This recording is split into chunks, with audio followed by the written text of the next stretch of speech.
PBM 2 Universitas Swaida Gunung Jati bertugas sementara bermakna selamanya. Waktu pengumuman lolos ini tuh kita berangkat tanggal 15 September ya? September. Oh, tahun lalu ya? Iya, tahun lalu. Dan ternyata di kegiatan lain kami pun lolos di Makassar. Iya, Oh, 2. kampus lagi. Itu Dan kalau di Makassar kita lolos sama. apa?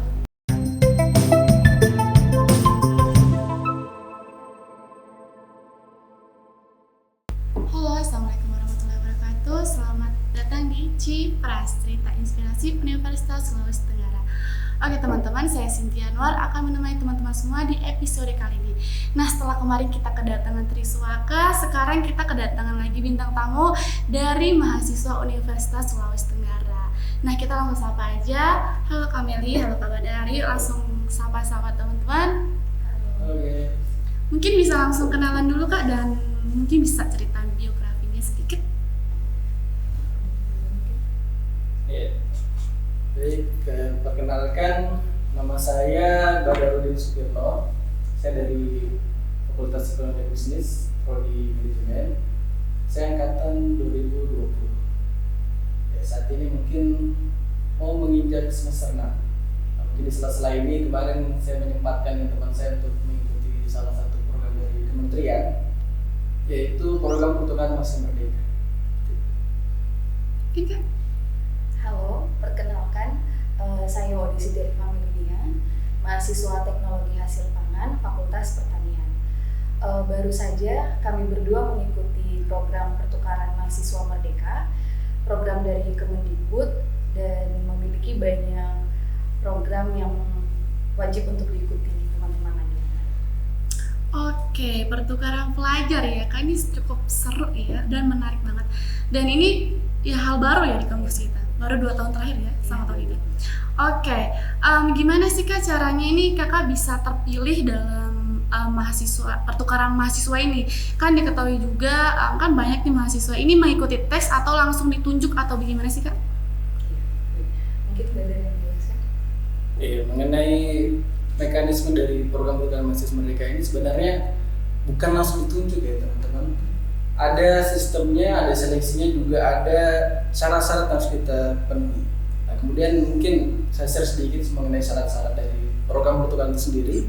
Yang paling penting itu adalah surat izin. Nah, surat izin ini bukan hanya dari PT pengirim, tetapi juga surat izin dari orang tua. Nah, karena kan kita tahu bahwa program pertukaran ini kita berpindah dari satu tempat yang jauh, jadi memang diharuskan ada orang tua, izin dari orang tua seperti itu.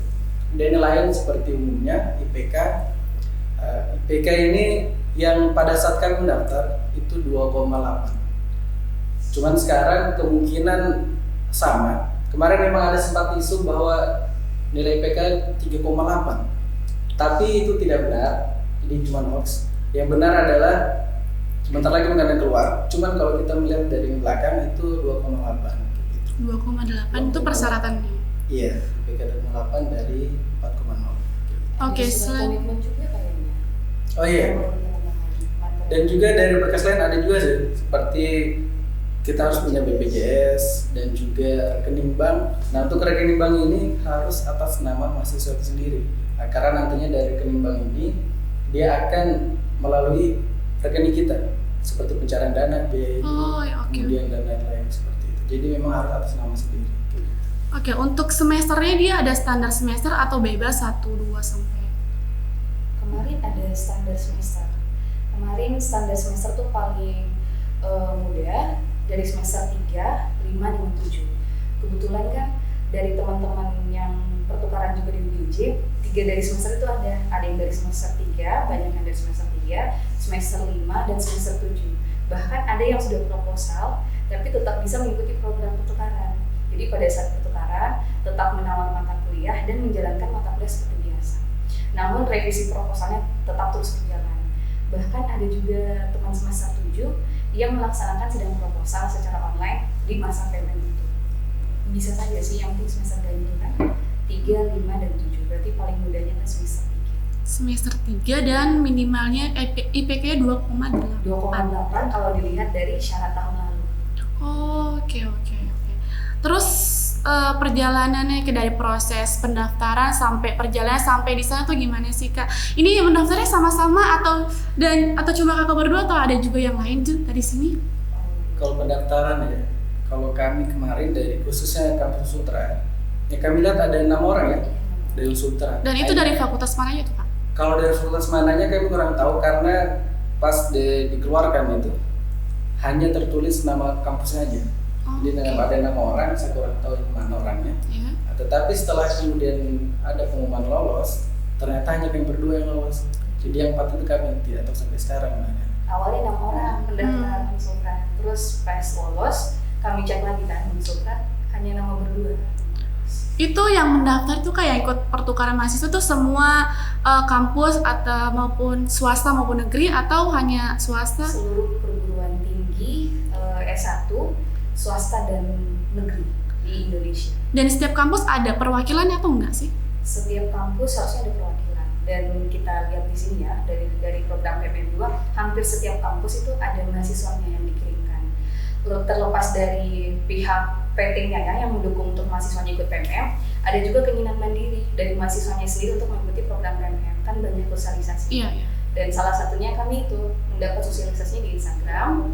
Kami teruskan ke fakultas, teruskan ke rektorat, dan rektorat kebetulan mendukung, dan ada berkasnya kan. Selain tadi berkas yang Badar bilang dari orang tua, komitmen, ada berkas rekomendasi. Seharusnya kan itu rekomendasinya dari prodi. Kebetulan kami bertemu langsung sama Pak WR sarankan ke rektorat, ke Pak Rektor maksudnya. Jadi rekomendasi kami langsung tuh kemarin dari Pak Rektor langsung yang merekomendasikan kami berdua untuk mengikuti program PMM. Itu ada batas maksimal sehingga batas maksimal mahasiswa ikut program itu. Ya. Kalau batas maksimal tidak terlalu dijelaskan sih, tapi kalau saya lihat dari teman-teman PT yang lain, kalau kami kan cuma berdua nih, itu tergolong sedikit. Tapi ada loh di perguruan tinggi negeri lain yang sampai 150 mahasiswa melepaskan mahasiswanya untuk mengikuti program pertukaran yang berbeda-beda. Aduh, kayaknya udah setelah nih. Sumatera ke Jawa. Terus kalau terkait perjalanannya kemarin itu gimana ya? Perjalanan itu ya seru dong. Iya, banyak. Kalau sebelum dinyatakan lolos lebih banyak kurang senangnya sih.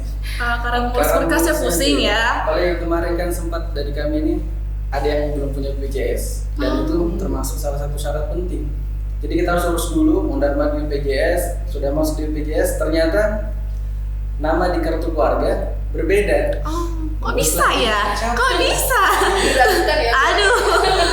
Iya, kurang itu juga jadi masalah. Nah, kemudian kalau masalah tadi sempat disinggung masalah batas maksimal. Sebenarnya kalau dari kementerian sendiri tidak membatasi mahasiswa untuk berapapun. Hanya kan nanti kita mendaftar ada namanya klaster-klasternya juga. Dan juga ada kuota setiap kampus. Nah, jadi misalnya kan Cynthia mau mendaftar di kampus UGM misalnya. Nah, sementara UGM ini hanya 150 kuotanya. Gitu. Jadi yang membatasi sebenarnya bukan dari kementeriannya, tapi dari ketersediaan kampus penerima. Kalau misalnya di seluruh Indonesia ini semua kampus menerima, kemungkinan semua bisa diserap semua mahasiswa. Iya. Karena kan seperti di kampus kita sebelum menerima kan, coba saya misalkan sudah menerima, kemungkinan bisa lebih banyak lagi. Jadi memang tidak dibatasi, hanya nanti dari kuota dari kampus penerima seperti itu. Sedikit tambahan mungkin tentang perjalanan. Jadi perjalanannya itu setelah kami lolos ya, ada pemberitahuan lolos, terus ada keluar tiket pesawat. Dari situ tiket pesawat, terus ada dana bulan pertama cair, ada info tentang keberangkatan, bandara mana yang kita pilih, ada 2 pilihan bandara. Satu bandara tempat tinggal sesuai alamat domisili dan satu ada bandara sesuai alamat universitas. Jadi kan saat itu kita ini ya bisa dibilang pertengahan libur lagi. Iya. Teman-teman yang lagi di kampung yang notabene-nya domisilinya bukan di PT asal itu bisa menggunakan bandara dari tempat tinggalnya. Jadi perjalanannya kita kemarin sama bandara kan kebetulan di Kendari satu bandara yang Halo Oleo. Yeah. Kami dari bandara Halo Oleo ke bandara Jakarta, dari Jakarta naik bus dijemput UGJ ke Cirebon. Itu sih kalau perjalanan. Sama ada saya mengingat satu kejadian. satu momen lah. Ya. Ini sempat bingung buat kami karena ternyata waktu pengumuman lolos ini tuh kita berangkat di tanggal 15 September ya. September. Oh, tahun lalu ya? Iya, tahun lalu. Dan ternyata di kegiatan lain kami pun lolos di Makassar. Iya, mewakili Oh, 2. kampus lagi. Dua. Itu Dan kalau di Makassar ada lolos apa? LKMMTL, Belmawa. Jadi itu pelatihan kemahasiswaan untuk mahasiswa yang organisasi, petinggi organisasi dari Kendari. Kan banyak tuh 50, kurang lebih 40 sampai 50 peserta. Diambil 10 orang dan Unsutrat kami berdua sempat bimbang mau ikut PMN-nya kan sama tanggalnya 12. Oh, dua-duanya lolos? Dua-duanya lolos. Oh, bimbang Sama. ya. Sama Gimana kayak nih? kegiatan yang Makassar ini kalau kita lepas kasian juga kan sama kampus. Cuman kami yang lolos terus kami tinggalkan. Iya. Sempat diskusi sih kemarin sama WR3. Iya, sempat bingung sih, kita pilih yang mana nih? Kalau kita ambil LKMM, ini perbincangan awal, berarti kita tinggalkan PMM. Iya. Tapi kalau kita ambil PMM, kita tinggalkan LKMM. Sementara dua-duanya adalah program kementerian. Di mana kita diskusi sama WR3 juga, Pak bagaimana solusinya ini? Nah, kata Bapak, kalau bisa dua-duanya kenapa tidak? Oh, dibagi dua ya? Kita bilang, mana nih Mer? Tidak mungkin bisa kalau dua-duanya kan? Kan bisa satu ikut ke Makassar, satu ke sana kan bisa. Berdua kan namanya. Dua-duanya lolos. Ya satunya aja ikut kan nggak bisa ya? Kalau bisa sih enak ya. Jadi kita gak bingung. Emang harus berpasangan dua-duanya gitu ikut? Iya. Iya, karena dua-duanya Soalnya ya lolos. pernyataan lolos itu ya kami berdua. Kan sebenarnya kalau yang LKMM ini kan, ini latihan kepemimpinan. Ini sebenarnya dari awal sudah ada di Kendari. Cuman Kendari masih wilayah Sulawesi Tenggara. Jadi itu orang di bawah. Dari peserta itu nanti dinyatakan lolos siapa. Selama 3 hari kita pelatihan mungkin di situ dinilai. Nanti yang lolos 10 orang lanjut ke tingkat akhir, nah itu di Makassar. Bertepatan tanggal 15 keberangkatan kami ke Jawa. Gitu. Akhirnya ada solusi kemarin, kita sempat bincangkan ke panitia LKMM. Ternyata di sini tidak bisa diundur. Iya. Pokoknya kami time harus ada di sana. Iya. Kalau kita tidak datang dianggap gugur seperti itu. Akhirnya cara kedua kita hubungi di pihak PMM yang di Jawa Barat. Kita konsultasikan masalah kita begini.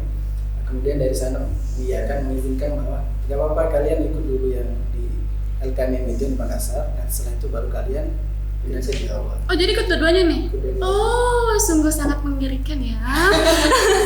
Kenapa tidak saya saja menggantikan, tinggal diubah aja gitu fotonya.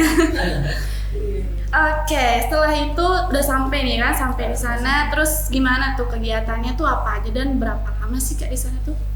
Kegiatannya, kalau untuk kegiatan dari program PMM ini sebenarnya kalau dari garis besarnya ya tidak terlalu banyak, tetapi ada kegiatan-kegiatan yang di luar dari program itu. Kalau program PMM kegiatannya kurang lebih ada modul Nusantara. Nah, modul Nusantara ini terbagi lagi. Ada modul Nusantara tentang kebinekaan, tentang inspirasi, tentang refleksi. Kontribusi.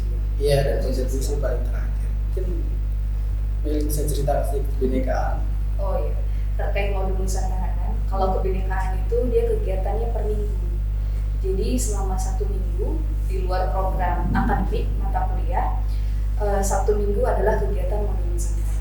Dan seperti disebutkan Badar, kegiatan modul Nusantara itu ada beberapa: kebinekaan, refleksi, inspirasi, dan kontribusi. Di 1 minggu selama kita 4,5 bulan, per minggu dibagi kegiatan 4 itu. Misal kami seminggu kan kemarin modul Nusantara nih kebinekaan, tapi di wrapping juga dengan kegiatan inspirasinya. Dan yang uniknya adalah kegiatan di modul Nusantara ini tidak dilaksanakan di kampus, melainkan di tempat-tempat wisata, tempat agama, tempat belajar, sanggar seni. Itu membuat kami banyak mendapat hal baru, yang belajar langsung di tempatnya, bertemu sama narasumber yang memang ahlinya, dan bersama teman-teman yang dari luar Indonesia, di dalam Indonesia tapi luar pulau, se-Indonesia loh maksudnya.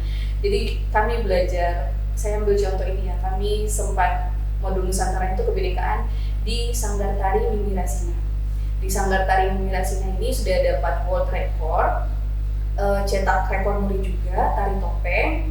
Kita di sana diajar langsung oleh salah satu cucu ya, cucu Iya. Mimi Rasina.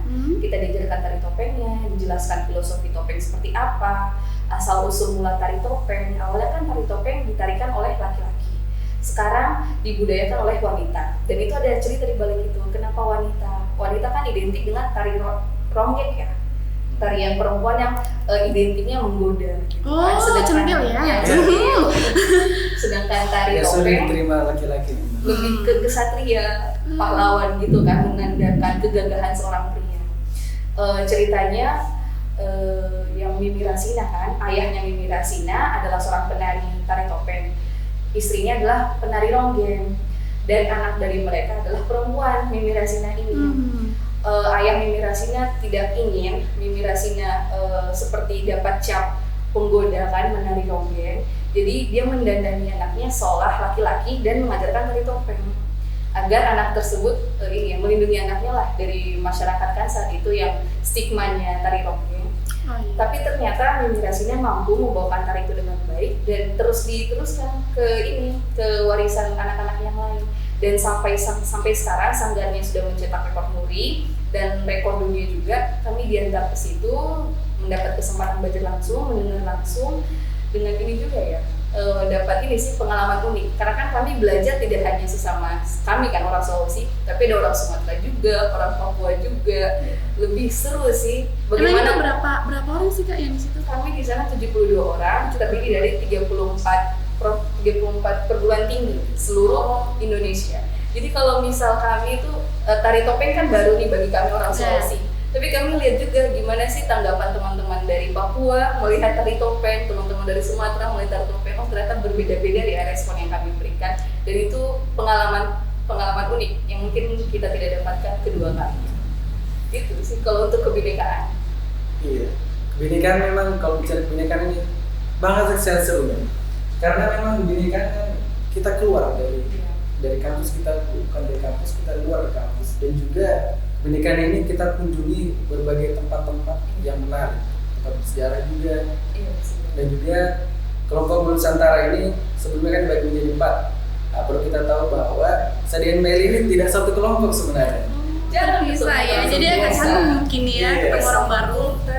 Bisa, kosan juga, kosan sudah tentu bisa, kelompok pun bisa, hampir tidak ada urusan kami berdua. Kamu siapa di sana? Kebinekaan sebenarnya, jadi tidak tahu apa kelakuan kita. Aduh, udah bisa dibongkar ya Aib di sini. Bisa Aduh, sedikit, terpisah. sedikit. Ibadah ya. Iya.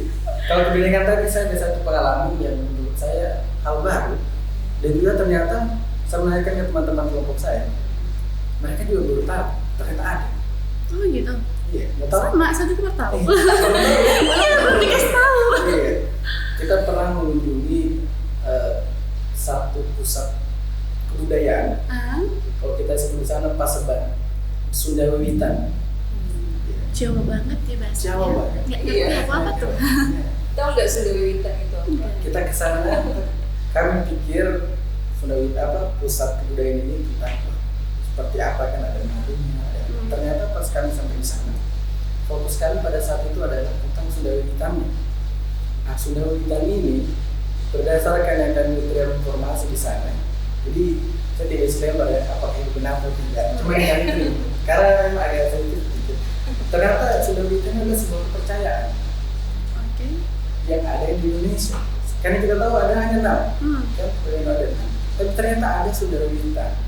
Nah itu yang sempat di antara kami pun membicarakan bahwa ternyata ada lagi ya Sunda Wiwitan, sebuah kepercayaan, dan kami sempat bertanya-tanya seperti apa sih ibadahnya, seperti apa, kemudian kepercayaan mereka itu apa. Ternyata kalau kita beri pada kepercayaan mereka hampir jawaban sama, kita sama punya Tuhan kayak gitu. Jadi itulah keunikannya memang Indonesia adalah sangat banyak budaya yang semakin kita belum tahu. Nah, dengan program ini kita bisa tahu ternyata ada yang seperti itu di Indonesia. Kita menambah wawasan dan juga pengetahuan kita bahwa memang perbedaan itulah perbedaan, bukan sebuah yang harus kita takutkan, harus kita banggakan. Ini juga sih kalau tempat bersejarah yang mempunyai momen sebelum pra kemerdekaan ya, Linggarjati, perjanjian Linggarjati di Kuningan. Situ sempat kami dibawa ke situ, kami belajar langsung, melihat museumnya, kita melihat ruangannya, ada dokumentasi beberapa. Jadi sebelum kami diajak jalan-jalan ke sana, ada narasumber yang mendampingi kami, dia menjelaskan apa sih perjanjian Linggar Jati, apa yang terjadi di gedung Linggar Jati ini. Kami diberikan materi, terus dipaparkan video, dan diajak berkeliling. Jadi tidak sekedar apa ya, kalau kita mungkin berwisata sendiri, tidak sepaket itu, tidak sefull itu kalau kita mau dapat paketnya. Ini narasumber yang masih memang mengelola tempat itu, yang benar-benar tahu pasti.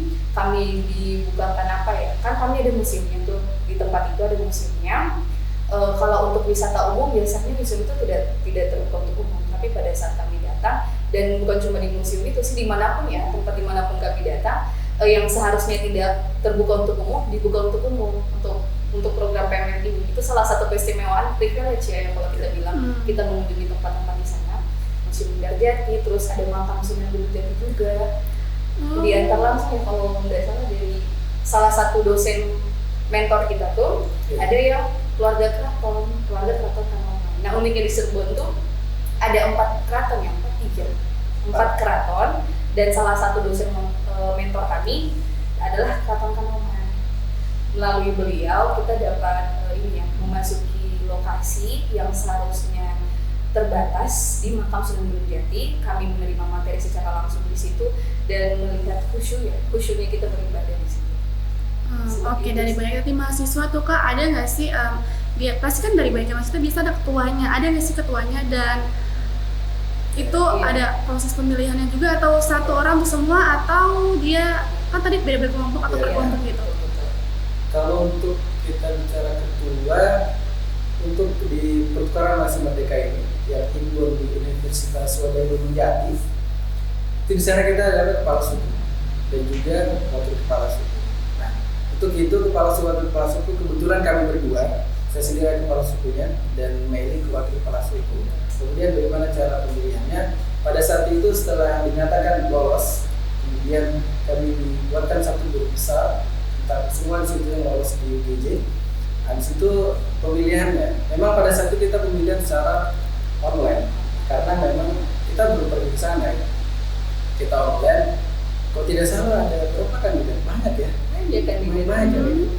Dari pemilihan, kalau pemilihan secara umum kita seperti ada orasinya sedikit dan juga ada pemaparan kita nanti kalau di kelas suku apa ini, mau cari nama aja atau apa kan gitu. Nah, kemudian dari situlah mungkin teman-teman di grup juga teman-teman yang sudah lolos pada saat kita memaparkan visi misi, nanti di situ mereka melihat oh kayaknya ini cocok di visi misi saya nanti sana. Nah, pada saat itulah kita mulai pemilihan, pemutaran suara kurang lebih kita 1 minggu ya.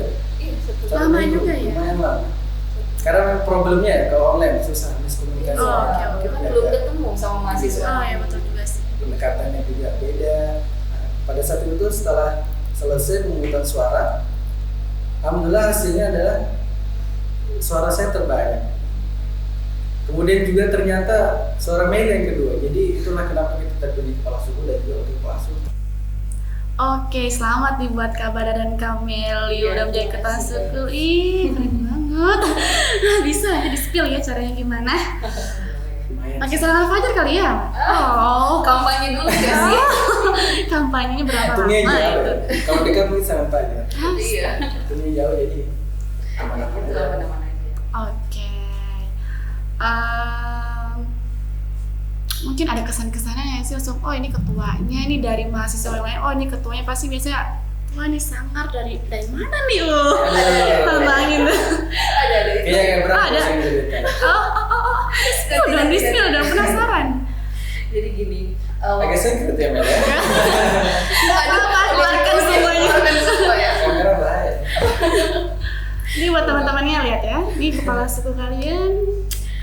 Jadi gini, waktu awal pemilihan sebagai wakil kepala suku dan kepala suku, tentu saja niatnya kami itu sebagai orang ketiga ya, atau jembatan antara pihak PMM, pihak PT penerima dengan teman-teman mahasiswa PMM.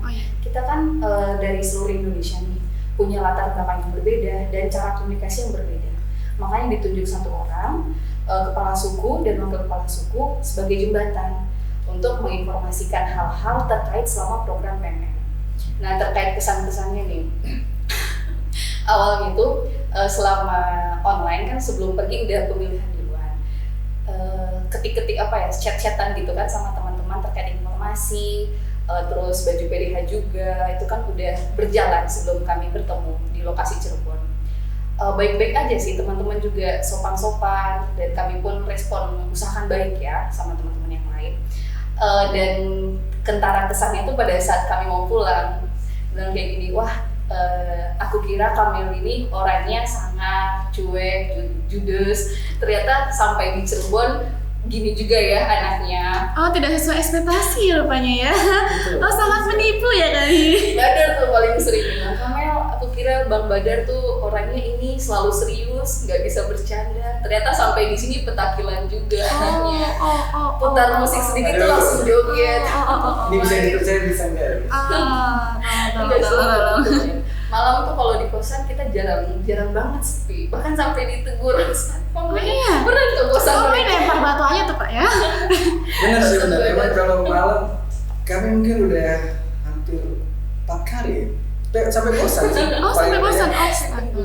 Awal kami datang kan mungkin memang karena baru kan. Kayak malam-malam kan biasanya karena kita rame jadi mau tidur susah. Ada aja yang ngajak, ayo sini main gitar kumpul-kumpul. Ya udah nyanyi bareng. Ternyata suara kami ini terdengar sampai di jalan. Oh, astaga. Pakai emosi nyanyinya tuh. Sampai di satpam. Awal pertama yang ditegur, oke, diam semua. Selama 3 hari lagi, mulai lagi. Biasa anak muda kan. Tapi ternyata lama kelamaan udah nggak ada teguran. Oh, udah bosan Kata mungkin udah bosan satpam ya. mungkin ya. Aduh. Yang musim bola juga tuh, mereka kan nonton bola sambil teriak. Oh iya, stres banget nih ya. Kalau perempuan ya? Laki-laki dong, kosan-kosan asal laki-laki tuh. Tapi pas hari terakhir, kirain ini kan bakal ribut kan, karena udah final terakhir kan. Bakal ditegur keras nih sama tetangga. Ternyata nggak ditegur, bahkan diajak ngobar bareng sama tetangga. Aduh, kerjasama yang sangat baik sebenarnya. Jadi awalnya kami merasa bersama sih. Tapi setelah itu kayaknya kita tenang deh. Kayaknya besok harus lebih rame lagi. Iya, harus lebih rame sih. Astaga. Oke Kak, ini aku penasaran banget kan kita dari Sulawesi terus keluar Jawa kan, Jawa. Itu kan kakak banyak orang tadi kan seperti yang kakak bilang 72 orang kan dari 34 universitas. Oke.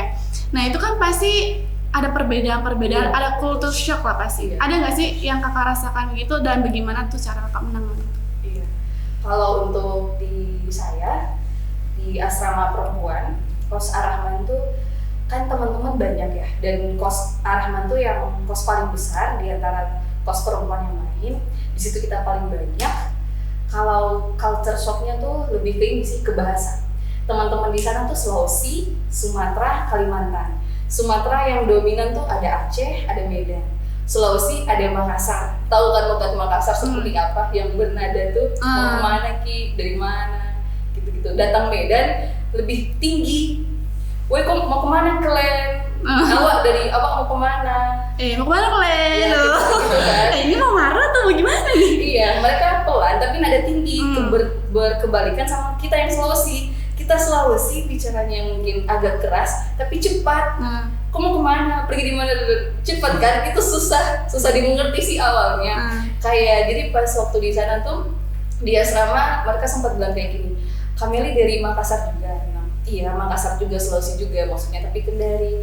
Wah, tapi Kameli bahasanya pelan. Teman-teman Makassar yang lain tuh cepat, sangat cepat. Kami nggak paham mereka bicara apa. Sementara dari teman-teman Makassar ini juga keluar yang mendukung, kami kok bisa ini sih lancar ngomong sama orang Medan. Mereka kan ngomong sedikit-sedikit ngegas, sedikit-sedikit pakai slang kali ya. Iya gitu kan.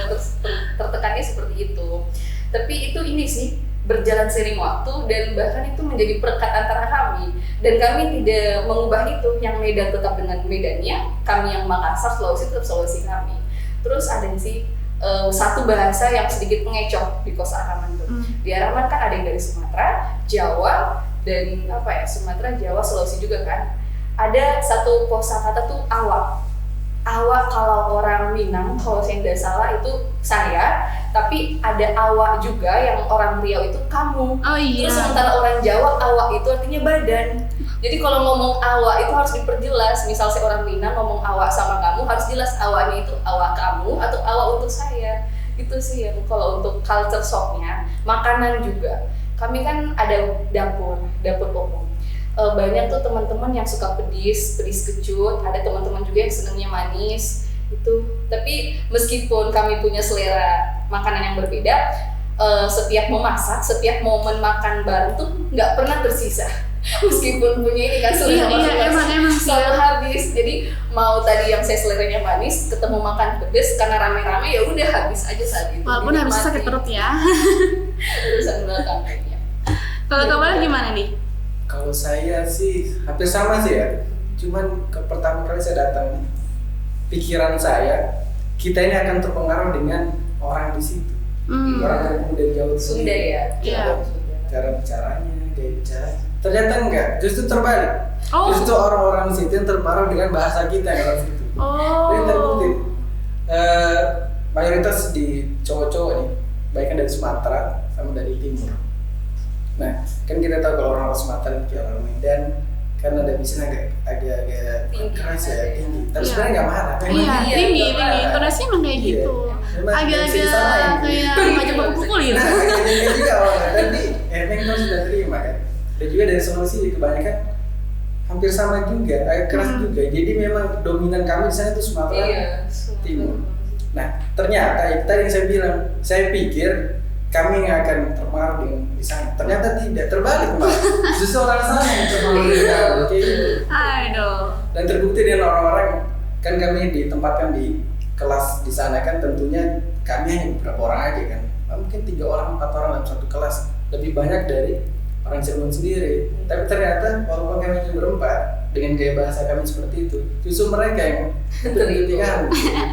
Sempat ada satu kejadian ke dalam kelas, kita ada presentasi kelas. Kemudian kebetulan saya bicara awal sampai akhir kelihatannya aman-aman aja. Saya pikir begitu. Ternyata pas selesai tanya jawab sharing session, ada yang ngomong, "Kak jangan marah-marah dong, santai aja kita kan cuma diskusi." Saya nggak marah memang saya kayak gini. Kalau saya pelan nanti malah lucu didengar. Oh gitu. Iya. Kak, ini aku penasaran kan biasanya kalau ya biasalah mahasiswa, terus keluar daerah, terus ada cewek ada cowok, ya biasa cinta-cinta lokasi. Ada nggak sih kakak yang mengalami hal tersebut? Saya singgung sebelah saya. Oh iya ada kak. Sadar kayaknya banyak deh. Oh saling menuduh ya. Ini sebenarnya yang mana nih? Bisa dilihat sih sebenarnya. Cuman ya namanya kita kan apalagi masih muda ya. Hal seperti itu kan memang sangat sensitif ya. Mungkin bisa sama ya, cinta lokasi saya. Mungkin saya mau ini, saya masih sedikit sama orang Padang. Padang. Nice. Agak jauh sih. LDR Yang di Padang ya? nih. Sekarang kan ya tahu lah kan LDR. Aduh bener. Kayaknya yang sebelah saya seharusnya ngomong. Gimana dong? Apa ya? Sebenarnya di sana tuh kami kan beda latar belakang, terus beda cara berbicara juga, budaya. Ketemu langsung tuh nggak langsung akrab. Oke. Bener-bener kayak beradaptasi dulu. Ini gimana sih kita harus bersosialisasi. Terus yang bikin kami cepat beradaptasi tuh di antara 72 orang dibagi 4 kelompok. 4 kelompok 18 orang. Nah, di 18 orang itu kan lebih kecil tuh. Jadi kami lebih gampang bersosialisasi di situ. Kami tahu ternyata enaknya ngomong sama orang Minang tuh seperti ini, enaknya ngomong sama orang Gorontalo tuh seperti ini. Jadi lebih akrab ya, lebih enak juga. Seru banget. Banyak keseruan yang teman-teman dari daerahnya tuh dibawa ke sini. Bahasa-bahasa lucunya pun banyak tuh. Kami daripada bahasa Sundanya ya, daripada bahasa Cirebonnya, kami lebih banyak tahu bahasa Sumatera, bahasa Gorontalo, bahasa Palu. Itu sih yang paling sering. Tapi kayaknya Meli sih lari dari pertanyaan kayaknya. Iya, pintar sekali ya. Oke, buat mungkin cinta lokasinya Kebada dan Kameli, salamnya dari mereka ya, katanya sampai jumpa lagi. Dan terakhir nih kak, aku mau nanya nih, bukan bertanya sih, lebih ke gimana sih pendapat kakak atau mungkin terkhususnya buat adik-adik kita ya, adik kakak deh, bukan saya ya, kakak aja deh, sama masih muda soalnya. Adik-adik kakak mungkin yang nggak beda jauh sih. iya Kita seumuran loh. oh iya jangan jangan di spill. mungkin buat adik-adik kakak nih mungkin yang mau ikut juga ini kegiatan ini, itu apa aja sih yang harus dipersiapkan begitu, dan mungkin saya juga ya bisa termasuk gitu ya. Agak menarik ya ini. Agak menarik ya ini, soalnya kayaknya bisa deh, saya juga mau ikut ya tahun depan, mungkin bisa dikasih lulus langsung. Ayo Kak, gimana? Boleh. Ya, kalau untuk teman-teman nih yang mau ikutan ataupun mau daftar di program Pertukaran Mahasiswa Merdeka, sebentar lagi akan dibuka. Nah, kemudian apa sih yang harus dipersiapkan? Sebenarnya siapkan diri dulu deh. Mental kita siapin dulu, kesiapan kita diri kita untuk pergi. Ini kan jauh ya. Iya. Itu dulu disiapin. Kalau sudah memang betul-betul siap, baru kita siap yang lain kayak berkas tadi. Mungkin berkas kita sudah sepintai sedikit. Yang pertama itu tadi surat izin orang tua, juga dari PTN nanti pengirim, dan juga IPK, kemudian surat rekomendasi, rekening ke BPJS, seperti itu umumnya. Nah, cuman saya punya tips sedikit untuk yang mendaftar ini. Kalau ini tidak menjamin sih lolos atau tidaknya, tapi mungkin bisa membantu. Yang pertama, karena daftar tepat waktu. Itu kunci. Tepat waktu maksudnya Tidak pada hari terakhir, Nah, tidak betul. last minute gitu. Sebelum last minute udah selesai proses pendaftaran. Karena kebanyakan kita nih yang sistem kerja kebut semalam, itu nanti di akhir-akhir baru kita mendaftar. Padahal itu salah satu hal yang kurang bagus dan juga itu bisa menggagalkan. Karena kenapa? Di saat terakhir pendaftaran, misalnya selang 2 hari akan ditutup, sekali ditutup, itu kan sistem mulai banyak sekali pendaftar, bisa down. Nah, makanya solusinya adalah perhatikan timeline-nya, kapan selesainya. Nah, kalau bisa sih seminggu atau 2 minggu sebelum itu kita sudah beres. Udah tinggal terima aja pengumumannya kayak gitu. Oh, mau itu jadi kasih tau di sini, kasih tau saya aja. Oh, gitu ya? Saya aja yang tahu, kalian Iya. tetap penting aja ya. Soalnya kalau yang enak-enak sih Iya. harus dikasih juga kan. Aduh, bocor sih. Sama ada juga nih dokumen kayak berkas tadi. Usahakan jangan dipalsukan. Oh, oke. Misalnya surat izin dari PT pengirim itu harus asli. Rekomendasi. Itu harus asli. Oke. Karena nanti ada di sistem mungkin terbaca ya, karena kita bukan panitia, nggak tahu juga, tapi mungkin bisa terbaca kalau itu tidak asli kayak gitu. Memang harus diperhatikan sekali sih. Intinya setiap syarat, baik itu syarat berkas ataupun syarat dari mental kesehatan kita tuh benar-benar kita persiapkan. Karena ada juga ya kita isi form pertanyaan tuh. Form pertanyaan yang bertanya gimana sih fisik kita, terus ada penyakit bawaan dan karena kan otomatis kalau kita ke Jawa, tapi kalau yang ke Kalimantan atau yang ke Papua kan banyak juga tuh teman-teman yang ke Papua yang bertabrakan iklim, berbeda banget iklimnya dengan iklim yang di tempat asalkan.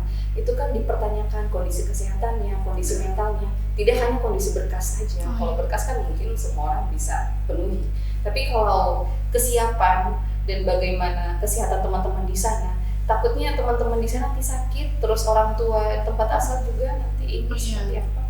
Iya sih, benar juga. Oke, itu tadi bincang-bincang kita dengan Kak Bada dan Kak Meli. Makasih sudah mau datang dan mau direpotkan untuk berbincang-bincang dengan saya. Kalau repot sih. Jangan kayak gitu dong. Aduh, jangan kayak gitu kan kesannya jelek banget. Enggak, tadi bohong kok, guys. Oke, sekian dari saya Cynthia. Salam Cipras, cerita inspirasi Universitas Sulawesi Tenggara. Bye-bye.